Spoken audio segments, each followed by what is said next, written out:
तो मेरे पे ये ज़िम्मेदारी है कि ये जो इज़्ज़त पूरे अटक को अल्लाह ने एक गवर्नर की सूरत में दी है, इसमें डिलीवर होना चाहिए और हमारे इस अटक की धरती की तरक्की होनी चाहिए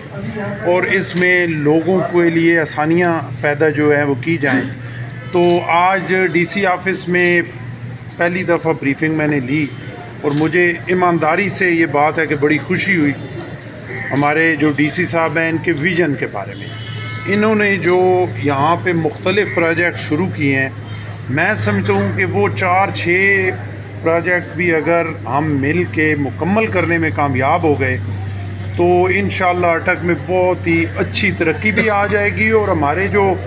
एक सबसे बड़ी खुशी मुझे मुख्तलिफ़ तालीम के हवाले से, सेहत के हवाले से जो हॉस्पिटल बहुत अच्छा 310 बेड का बन रहा है और थैलेसीमिया का है, मुख्तलिफ़ स्कूल्स हैं, यूनिवर्सिटी जो ये मीर अली शाह यूनिवर्सिटी